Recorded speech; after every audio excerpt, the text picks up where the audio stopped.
to do? My name is Joe, I'm and Katie. that's my wife Katie, and we're going to talk about today about what it is to be a supporter, the challenges of being a supporter, uh, how life changes when you're a supporter. Because we all hear about us, the chronic pain community, you know. So everybody doing okay this new year so far? What do you guys think? It's going to be a great New Year's, right? This is the year, right? 2025 is going to be the year for all of us, right? So, Maybe. all right. A lot of fives in it. So, would you like to introduce yourself, Katie, for all those that don't know you? Yeah. So my name is Katie. I am obviously Joe's wife. Um, how many years have we been together? Like, it's hard to We've been together 24 together. 23 years, 23. 17 married. I believe so. Math is hard. Yeah. So we've been together for a while. And I've stated this before and I'll state it again. I am the youngest, so I never had to take care of a brother or sister, like younger sibling. Everybody took care of me. And I remember telling my grandma, she'd be like, Katie, you need to come in here and learn to do this or learn to cook. And I'd say, Grandma, I don't need to do that because you know what? I'm going to marry someone that's going to take care of me and cook for me. And I did. And many times I would say, you know what, Grandma? See, I told you. Only for it to smack me in the rear end some years later. So we, at the time everything happened, I was working full-time in HR. Well, before we get to that, Yeah. Katie, why don't you tell the viewers what was life before CRPS? Yeah. So, I want to say we had just started to kind of come into our own as far as a couple, as a family. We found out that we really enjoyed being outside. We really enjoyed nature. We really enjoyed Lake Placid, Lake George, the Adirondacks, anything like that. And Taylor also shared that same enthusiasm for just kind of going in the woods. And now when I say hiking, I mean like we would go in the woods where I was like, we're gonna die. And there was like a trail you could walk through, but you kind of had to find your way around. You had to watch the trees to look at the markers. And we just really enjoyed getting in kind of like to the woods area and just like absorbing it all in and being in the quiet and walking and looking at nature and the trees. And I probably have thousands of pictures of trees and, streams on my phone. And we were it would be the summer before everything happened. We had made a contraption. I don't know what to call it, but it was like a sleeping thing, right? Yeah, like literally, I mean, people were constantly asking me, like, how did you guys make that? Because it was cool. You put it in the back of it was our old RAV4. It fit in the back. We bought a mattress that you could lay on. We had blackout curtains, everything so that we could go boondocking, which is just literally driving almost to the middle of nowhere, wherever the heck you want to go, and pulling over next to a pond or wherever and sleeping and kind of camping there. And we were, I don't know how he convinced me, but I was like, yeah, let's do it, so we had made that. We had just started hiking the Finger Lakes Trail, which is around here.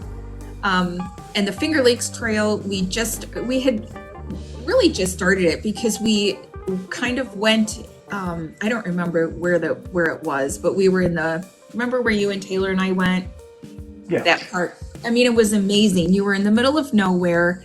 You were walking through, trees and everything and it was empowering because at one point in our lives, both Joe and I were very overweight.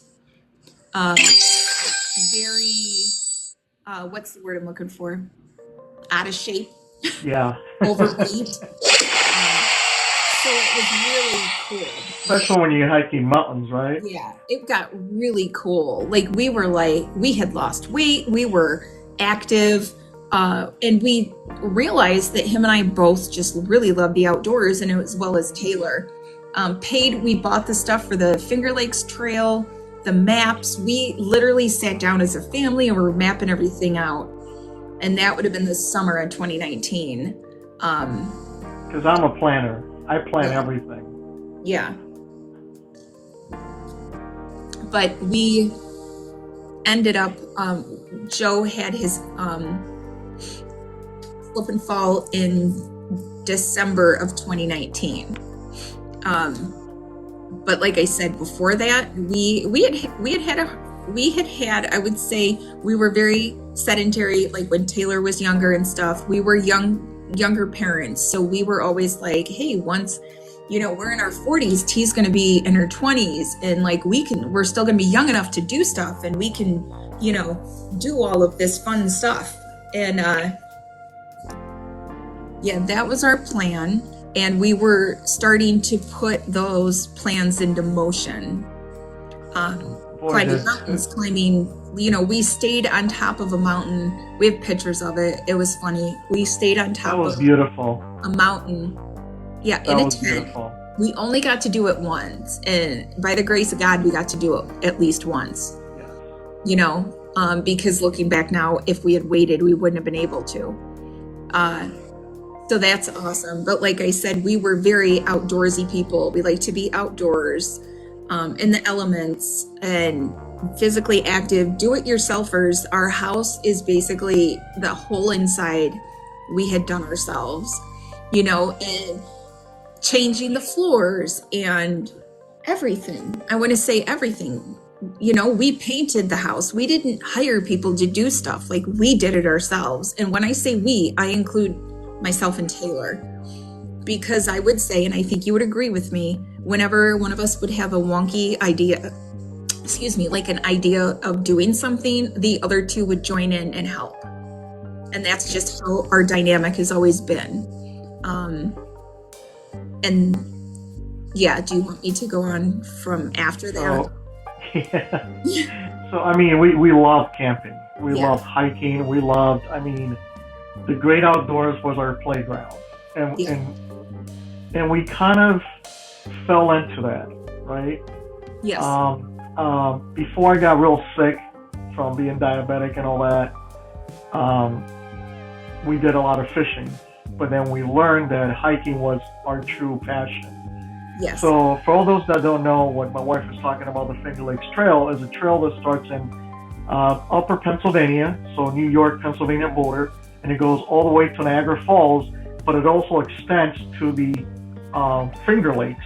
And these are, your higher mountains, Whiteface Mountain, all that if you hear anything about Whiteface Mountain in New York, that's pretty much where it ends. That is the Finger Lakes Trail. And the Finger Lakes Trail goes through also towns, but it also goes through the wilderness. There's nothing out there. It's just a trail, and it's you and the mountain. And we really enjoy that. Sleeping on top of Tongue Mountain in Lake George was amazing. The views were amazing. The environment, the smell. We did learn that there's a thing called black flies, and they're not house flies like I thought they were. Right. These things bite the crap out of you. Yeah. And when I say they bite the crap out of you, they bite the crap out of you. I mean, we were itching for 4 or 5 months after this hike, because these things were brutal. But, and we loved it. So we had planned our life to do as much hiking and be in the outdoors as much as we could.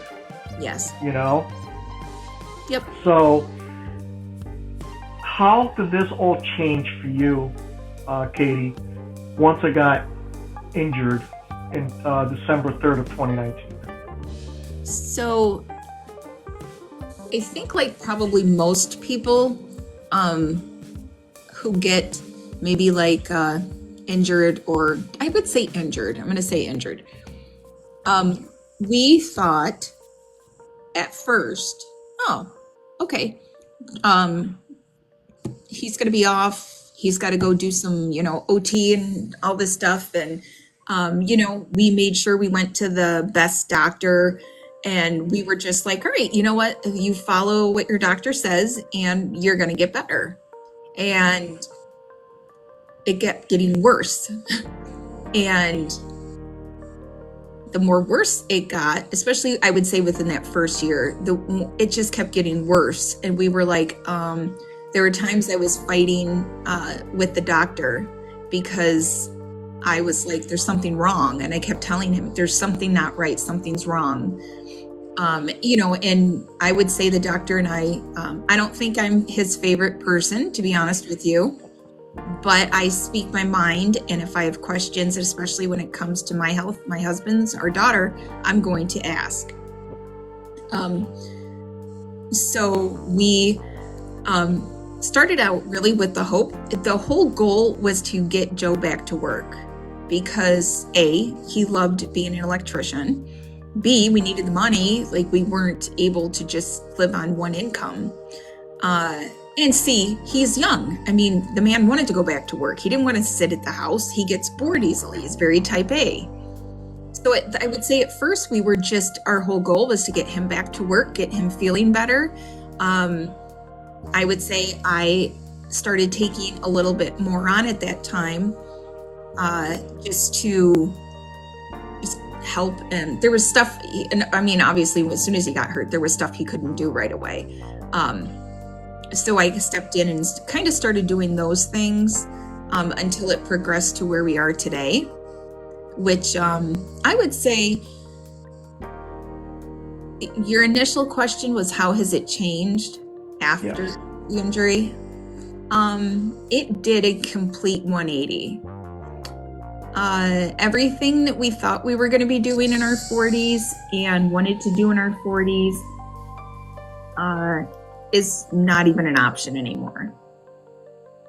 Right. Because all that changed. The whole dynamic changed. Everything changed. So that's where I laugh, because I'm like, yeah, my grandma got me in the end, because everything that I relied on Joe to do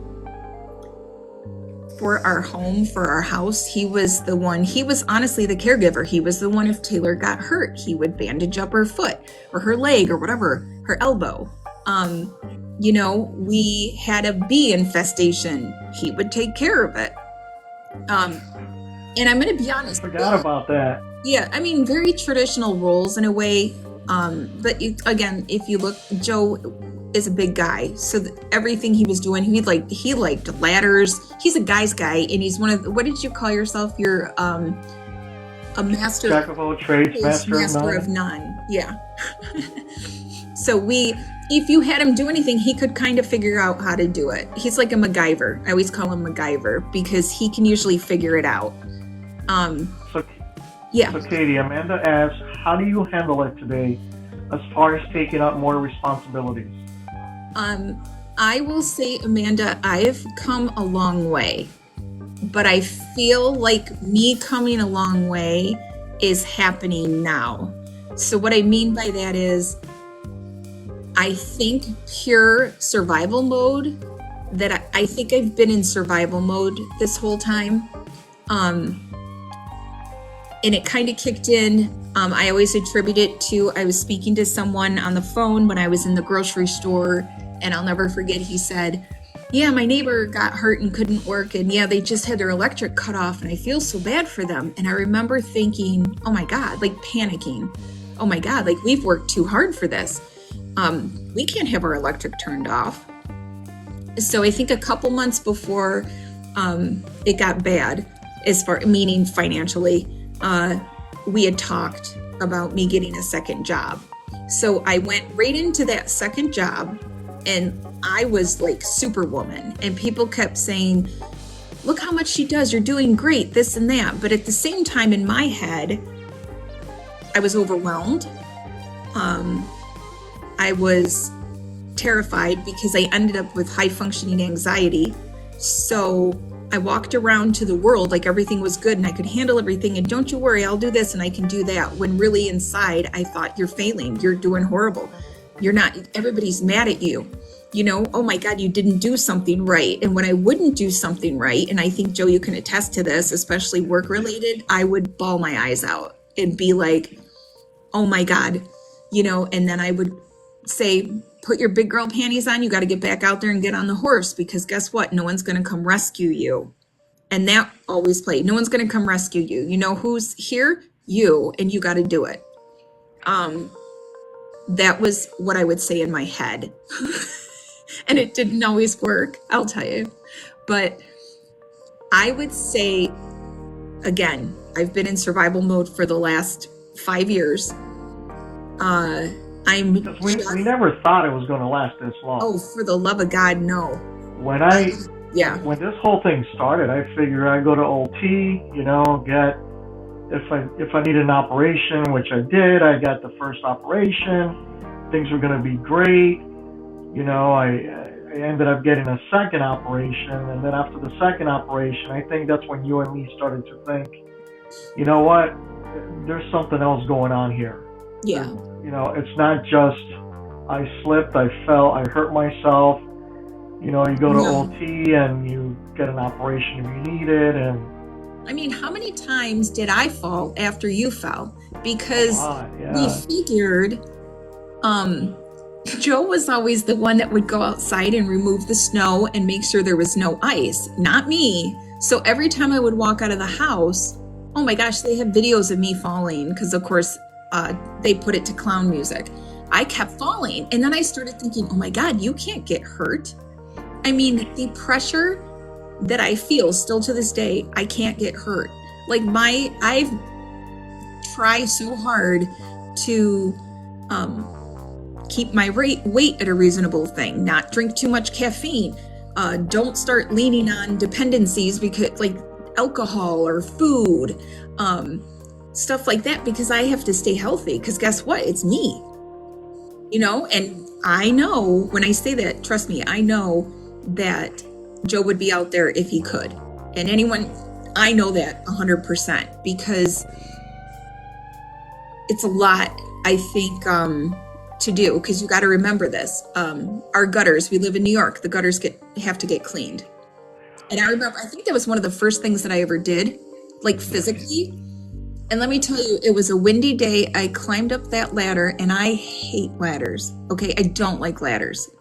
Joe, before he got hurt, would get on a ladder, lean on the ladder, go up to the top thing. And I was like, what is wrong with you?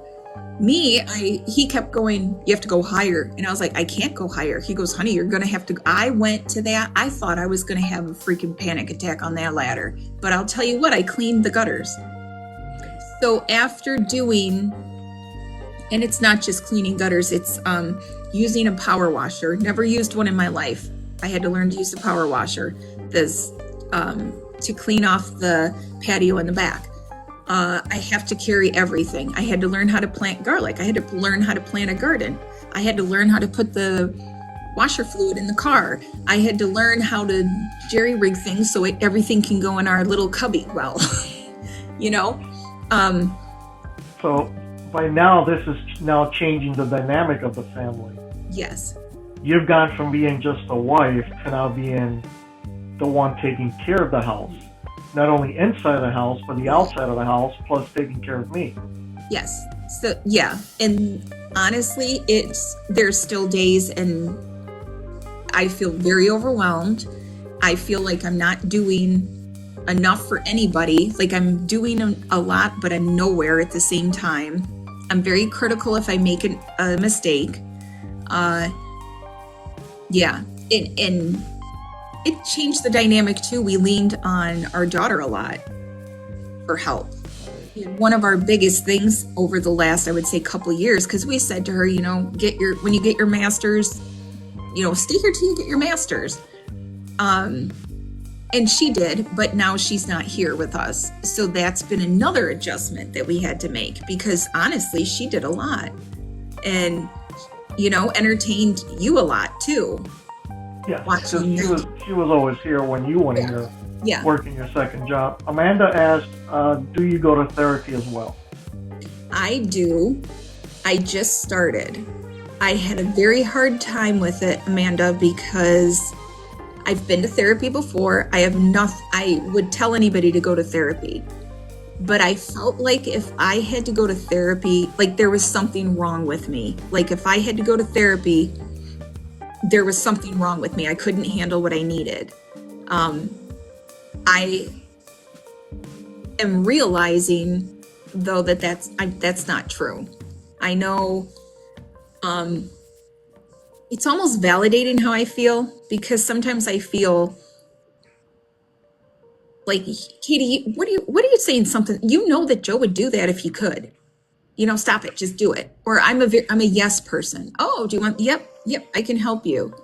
I've tried to do a lot of self-work, and I'll be honest with you, this is only within the last few months, okay? So the last 5 years have been very difficult, and myself have had to go through the steps of grieving a relationship and a life that I thought we were going to have, being angry about that, and it's all over the place. It doesn't go in order. Being happy that we still have each other, stuff like that, to trying to look at our life differently, because it's not going to be the way it is. And I think, or the way we thought it would be. Let me rephrase that. And realizing that that's okay. That's okay. And it's okay to be mad, and it's okay to be angry, and it's okay to be overwhelmed. It doesn't mean I'm failing or anything, but I think I would want any supporter to understand that if you feel that way, it's okay. Like, you're not a bad person. You're not a bad person because you're trying to figure out like how everything's changed. Everything's changed in our life. When I say it was a complete turnaround, it is, and it still is. Yeah. I think we're still learning. We still are. Because I'm not a planner, and I'm already going, hey, when it gets to be February, can we make a list of stuff that I got to get done outside? Because the first year it was kind of like we just didn't do stuff outside. We were like, whatever, like next summer we'll worry about it. Well, the next summer came, he was even worse. And then it was me trying to measly do stuff. Then it was like the next summer we're going, okay, let's plan a little better. And we did. This summer, I said, no, I need to know what we need to do, when it should be done by. But I'm also hoping not to have my second job. That was hard too, was picking up a second job in the evening. So I would work my full-time job Monday through Friday in HR. And then for right now I've only been working about 20 hours, 15 hours a week. When I was at Target, though, I was working ridiculous hours, and at my other job, I left my full-time job, went to a different one, went to a smaller store, and it's been more manageable, but the store is closing. So we're kind of hoping to get by just on my one job, because Taylor's not here anymore. So it's hard for me to have to go to 2 jobs with him getting worse. So by now this has changed gratefully, the whole family dynamic. But what do you do to relax or unwind as being a supporter? Because this can be stressful not only to me, because I'm the one dealing with it, but it's also stressful to you. So how do you find that medium? How do you unwind? I think everybody just has to kind of find their own way to unwind. I think some people, it's reading a book. Some people may be running, going to the gym. Again, and I'm still learning. I am absolutely no expert, and I don't pretend to be. I'm trying to make smaller steps. Make sure that I also focus on myself, because if I'm not well, I can't take care of Joe well. So what I try to do, my psychologist suggested I buy a planner, because I said we have a lot of appointments. I have a lot of stuff at work I forget to do, and I got to work my other job, and the dogs need to get groomed. But then I have to go to the grocery store. I got to pick up Joe's med. I mean, it goes on and on. Oh, we got to call the people to come in. They got to check the furnace, or they got to check the AC. Oh, I got to do that. So I bought a planner, and I literally carry this thing with me. I write everything because I'm a daily person. If you give me, Joe's the type that can look at everything and not get overwhelmed. I can't. There's times I will say to him, I need to go like minute by minute today. I am very overwhelmed.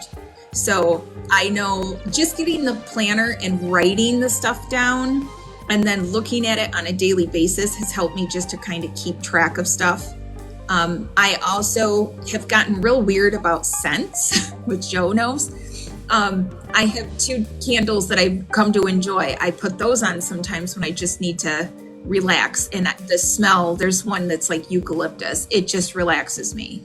I try to do small things. I do self-care. I think it's usually self-care Sundays or it could be self-care Wednesday. I don't care what day it is. I do like a mask. Sometimes I put like oil in my hair. I take a shower or like a bath. Sorry, not a shower. And so you do self-care pretty much. Yes, because for me, that's what makes me feel good. Like I think in the summer, I like to go out and water the plants in the evening. Where before I didn't like doing that. You did it. Like I didn't want to do it. But now I'm like, just to go outside, I've started almost embracing the stuff that I always looked at as like, like I hate this, to kind of try to look at the positive of it. Because there is, I know it sounds cliche, but it is true. It's how you look at stuff. And it's difficult to get yourself not to look at everything like it's crap. But I have to physically remind myself to do it. It's not something that comes natural. I'll say, okay, this broke real great. And sometimes I'm like, okay, well, guess what? Let's get a different one. It'll change the whole thing. It'll look different. It'll be nice to see something different. It's hard, and I have to do it. It doesn't just come to me. What advice will you give a new supporter or someone who is a current supporter of someone that's, dealing with chronic pain themselves or not dealing with chronic pain themselves? A big thing that took me a long time to do was to realize, like, if you snap at me, that's the pain. Oh, yeah, you.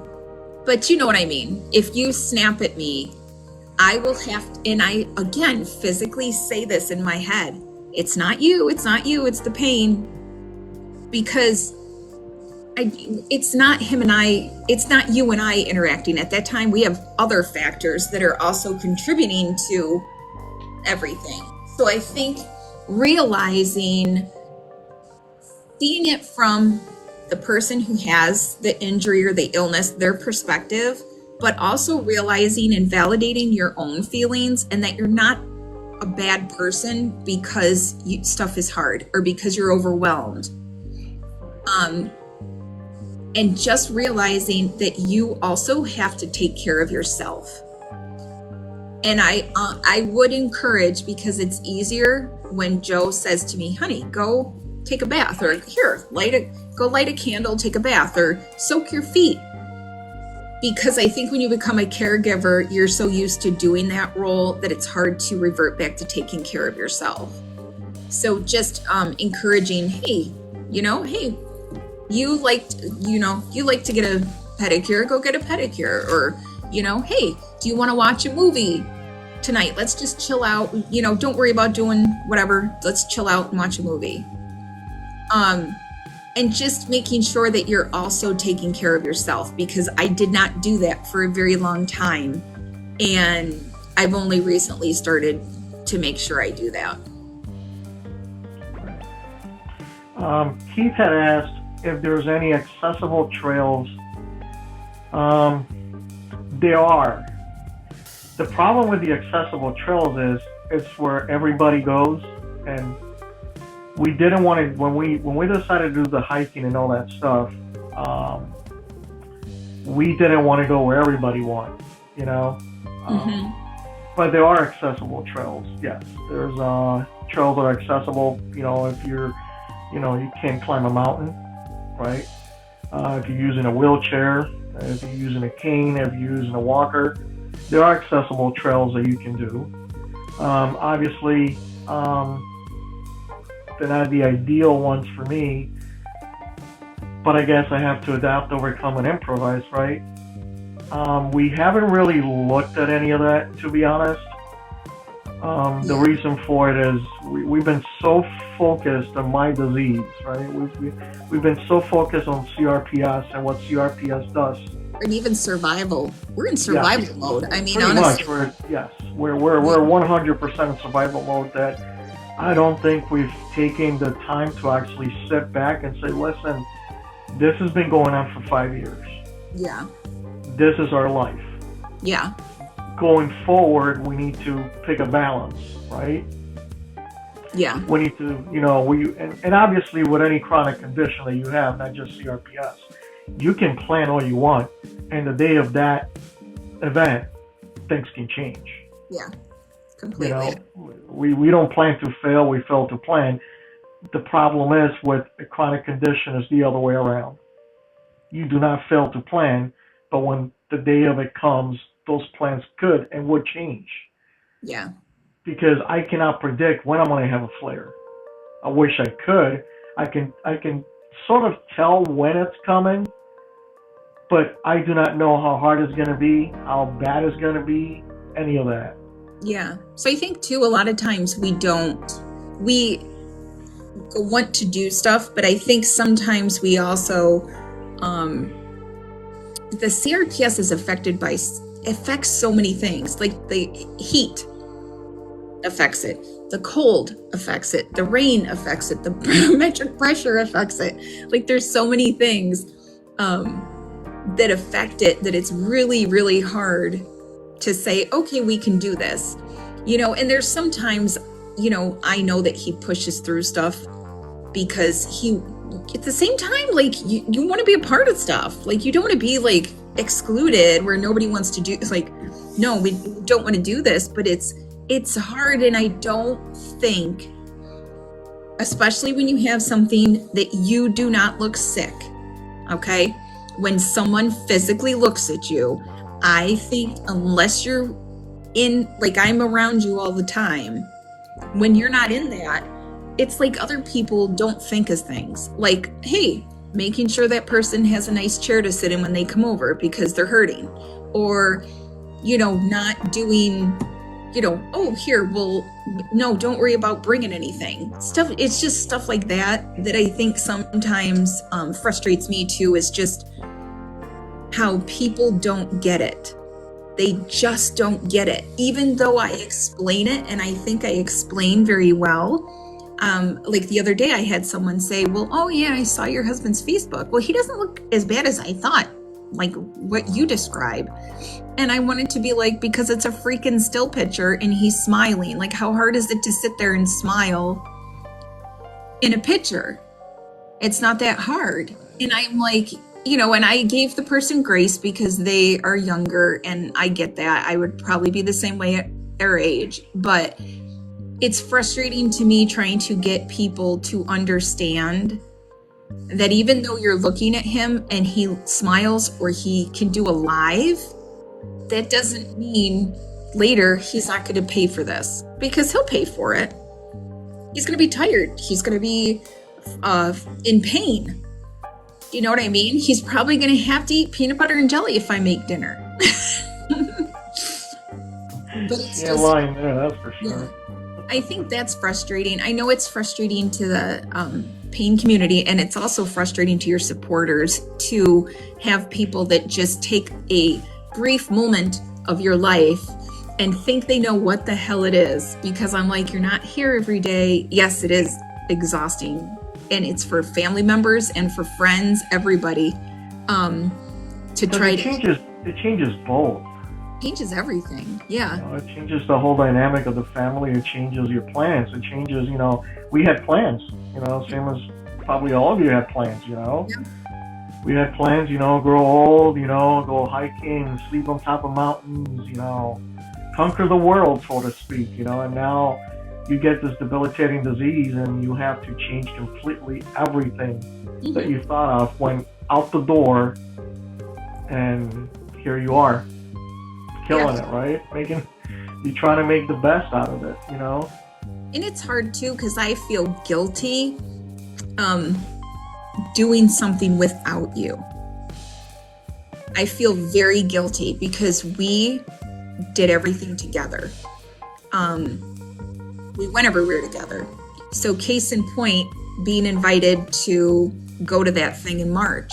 A friend of mine said, I'm going to get the tickets, we're going to go. And I stood there and I can't even explain to you the fear that I had in my head, because I'm like, I can't go. What do you mean I'm going to go? I can't go somewhere. I was like, no, I got to. And I came home and he's like, oh my gosh, Katie, that was really nice of her. And I was like, I'm not going to go. And he's like, why not? I go, honey, I got to stay here with you. And he's like, no, you need to go. Like, you would love this. Like, go. And I'm like, oh, okay.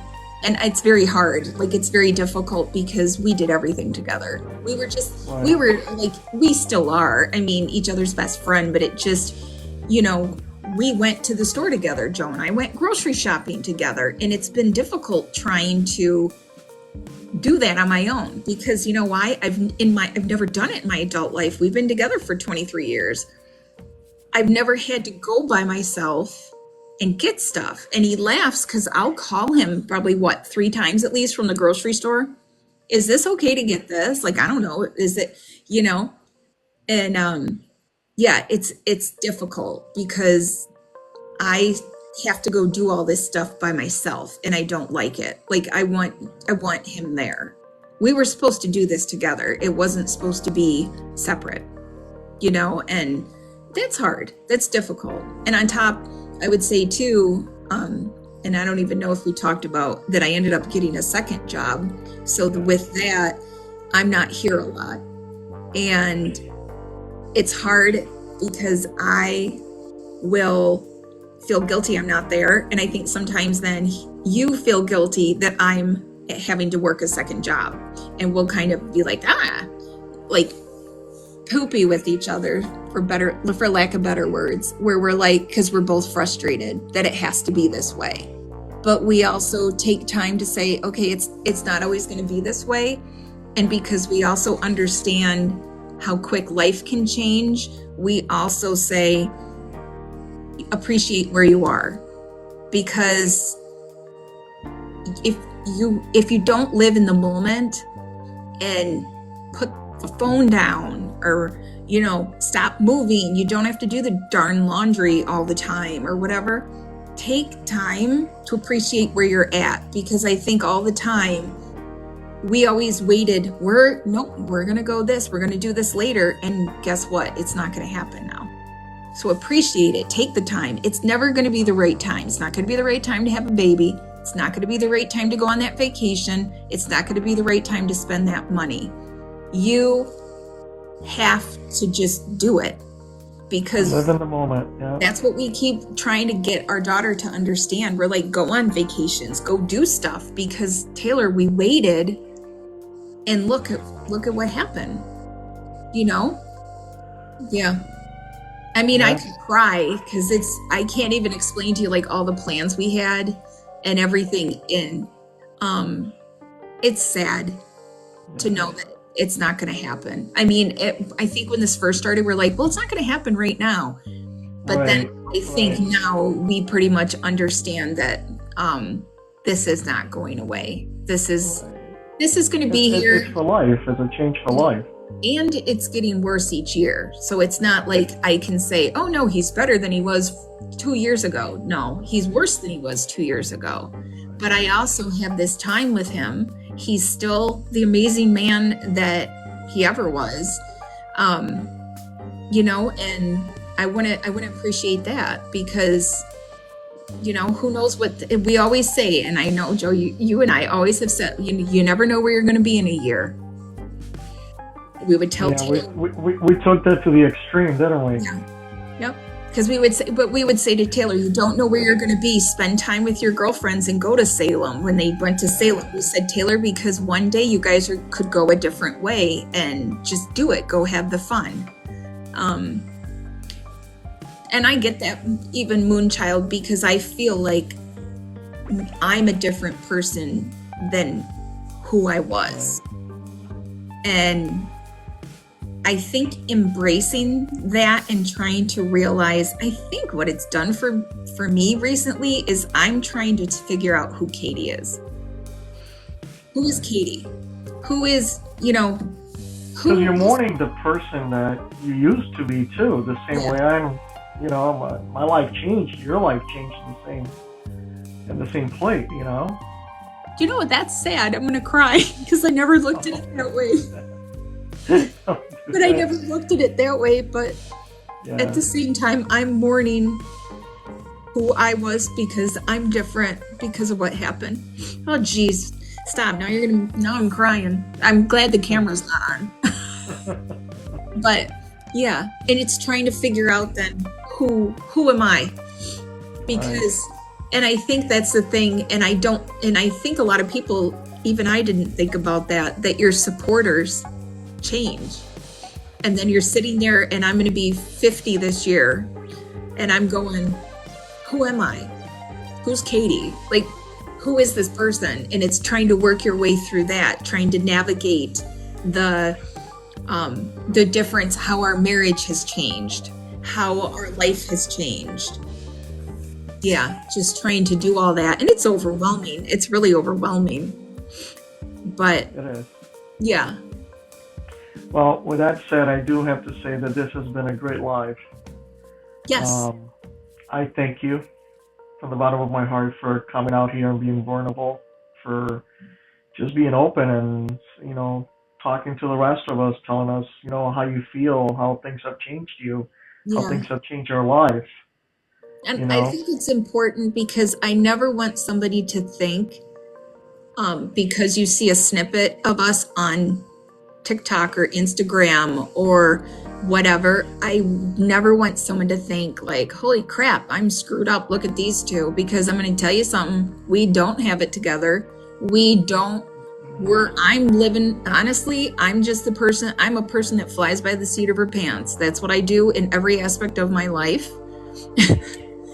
We don't know what we're doing. So always make sure too, you don't go on any type of social media and look at somebody and go, oh God, look at, they have it so together. Because I'm going to tell you, we don't.